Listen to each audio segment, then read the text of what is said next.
Hello there, lovely people. It's Alex from Nintendo Life here, and today we're going to be reviewing for you Sonic Colors Ultimate on the Nintendo Switch. This review was originally written by the superb Mitch Vogel and has been adapted for video by me. But anyway, that's more than enough waffling. Let's dive right into things.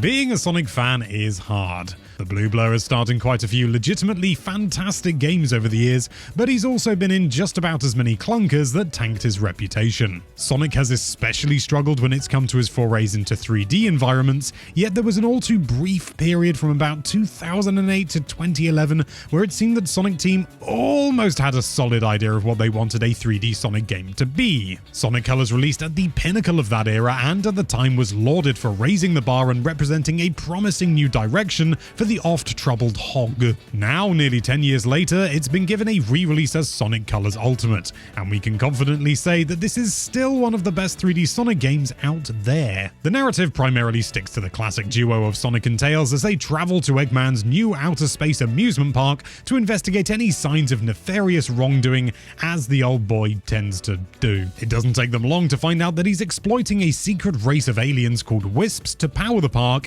and an evil space laser, so they endeavor to travel to all the planets to free the Wisps and save the day. It's not a tremendously in-depth story, but many of the jokes still land well, and the pleasantly lighthearted nature of it fits the freeform style of gameplay. At the very least, it's refreshing to play a Sonic game that doesn't take itself too seriously or get bogged down in actually trying to tell an emotional story, Sonic 06. Gameplay in Sonic Colors follows the often divisive boost formula that most modern 3D Sonic games have taken after, and whilst there are some notable cracks in its design, it often manages to properly sell that manic sense of speed that developers were clearly going for. Many stages will have you guiding Sonic along relatively flat runway-like paths that give him plenty room to go full throttle, whilst quick reaction times are often needed to deftly dart around or attack any obstructions that may also come up in this same path. Dispatching any of the easily defeated robots in your way will give you a small hit of boost power that you can then use to break the sound barrier and turn Sonic into the virtually invincible comet that barrels through everything he touches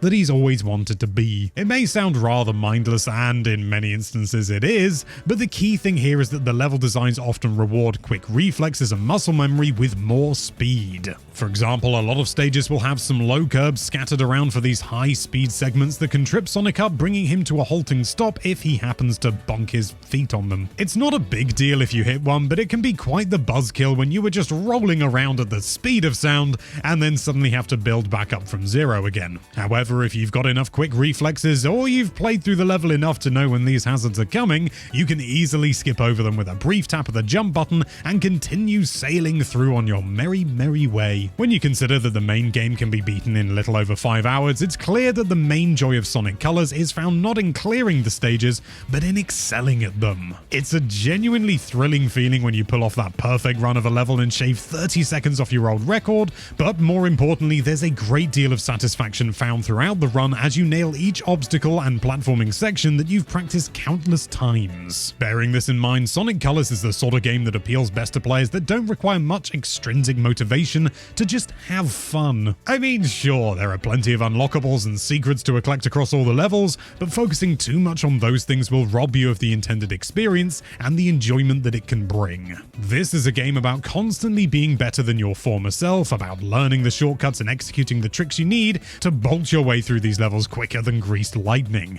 And in this regard, Sonic Colors is comfortably one of the best 3D Sonic games, as we said earlier. Things often come apart, however, when you get pulled into one of the many 2D sections that are seamlessly strewn throughout each level. When Sonic Colors goes 2D, things usually slow way down and the focus turns to a more precise and careful kind of platforming. This is fine in theory. Giving Sonic brief stints where he slows down certainly introduces some variety to the level designs, but the problem is that the physics clearly aren't tuned right for this kind of precision that's being called for. Sonic's inertia feels off and ironically sluggish, almost akin to Donkey Kong in the recent Donkey Kong Country games, but again, again, without the precision. It takes some time to get to grips with Sonic's 2D controls, and while things do get a little better as you acclimatize, they never feel right. These 2D segments are typically rather short before you get back on the road, so they don't drag down the overall experience too much, but this is one aspect of Sonic Colors that definitely could have used a little bit more love in the old development stages. Now, of course, everything up to this point could more or less apply to pretty much any 3D Sonic game, but the big innovation that Sonic Colors brought to the table were the Wisp power-ups. These multicolored little aliens not only serve as the core of the plot, but they also each have a different temporary ability that grants Sonic new mobility options when he presses the R button or whatever button is what you've specified. One Wisp, for example, turns him into a drill that can quickly bore through special sections of the ground that lead to new collectibles and pathways and things like that. Another turns him into a spike ball that can stick to walls and allow you to reach places that you wouldn't be able to otherwise, which is a good. None of the abilities radically change the way you play, and they're only really used for a few seconds at a time, but the Wisps greatly aid in making the level designs more complex and, more importantly, more interesting. You'll be unlocking new Wisps pretty much throughout the entire game, and they're retroactively added into older stages, meaning that there's almost always another pathway or secret that you'll need to come back to later once you get the right Wisp under your belly. Now, this wouldn't be an ultimate release without some new bells and whistles, and thankfully Sonic Colors doesn't disappoint in this regard either. The most notable new addition is the integration of large coins scattered throughout the levels that can be collected and later spent on new cosmetic customizations for the old Sonic boy. You can change things like his shoes or his boost mode aura, and there are quite a few options for each category as well. Similarly, there are also some optional races you can participate in against Metal Sonic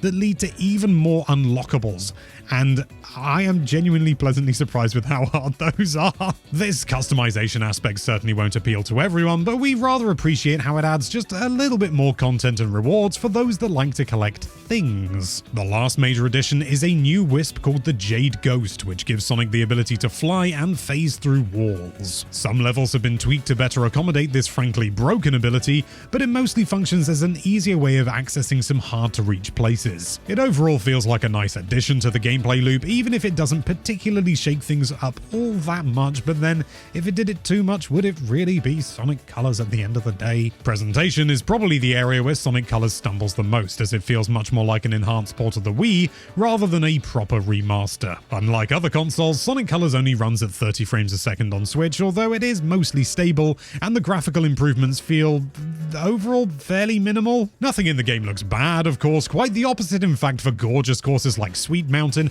or indeed the best one of them all, Planet Wisp. The issue is simply that it feels like more could have been done to showcase the improvements that the hardware evolution over the last 10 years has brought. At the end of the day, this is more of a sort of a short hop than an actual proper jump. Similarly, the new remix music leaves a lot to be desired. The original soundtrack is still present in most levels and sounds just as good as ever, but the new versions that are present sound different just for the sake of being different, and that's not always a good. In most respects then, Sonic Colors Ultimate won't wow you with what it can do with the Switch hardware, which feels rather disappointing considering the opportunity. Sonic Colors Ultimate is a well-executed revisit of a high point in Sonic's long career. Most of the quality here stems from the content of the original rather than the new additions and tweaks for this re-release. Things like the Jade Ghost and extra customization options are absolutely welcome, but by no means game-changing, and the musical and graphical improvements are minimal. At the end of the day though, this is still a well-performing portable version of a classic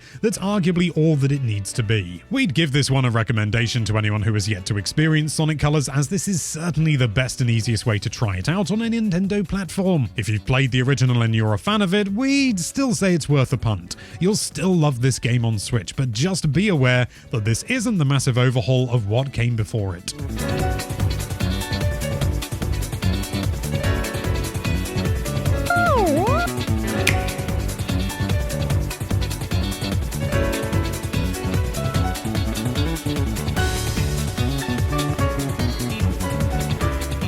You've reached the end of the review, and that means it's time for Alex's personal thoughts, my friend, and I've got a couple. When I first started playing this Switch version, I'm not gonna lie, like the first couple of acts and everything, I was so brutally familiar with, they kind of just blitzed past me, I didn't even pay attention. And then I went on to Starlight Carnival, and I'm not gonna lie, I was a little bit deflated. And I just wasn't enjoying the game as much as I thought I would, and I think that's because I don't like Starlight Carnival, because then I went on to Sweet Mountain and I was like, oh boy, yes, this is what I was looking for. Maybe it's just me, but Starlight Carnival just doesn't excel for me. Sweet Mountain, though, that is a damn good series of levels, and that's the sort of thing, it's when this game is done right, it's done really, really right, but yeah, there's a few areas where it doesn't quite shine properly, which is a bit of a disappointment, but the highs are significant, and they are wonderful, and I had a really, really fantastic time playing it. I did notice some issues with the frame rate here and there, mainly on Planet Wisp, not exclusively, but mainly there, and they're relatively minor, and maybe it's just that I'm a little bit more sensitive than Mitch is, which is fine, but it was nothing major. You know, I think at one point in the intro to the first Planet Wisp level, it was like really quite choppy at first, but then it immediately just kind of went poof, and that was only in like the first few seconds, which isn't technically even really gameplay because you start running from the start. As I mentioned as sort of an aside in the main review, I'm really, really pleased with the Metal Sonic stuff, because I kind of thought, oh, you know, is it just going to be kind of easy? You know what? It's bloody not. Like, I went through and I thought, oh, I'll just do this level. I know this level well. And I lost. I lost pretty damn significantly. And it wasn't like I had a great run or anything like that. But yeah, you know, you're not going to be able to just kind of like bash your way through them. You're going to have to understand the level. You're going to have to know your stuff. And that's really, really good. I'd definitely recommend this game. It's got a few rough edges here and there, but it's not enough to sort of drag down the overall experience. The overall experience is a good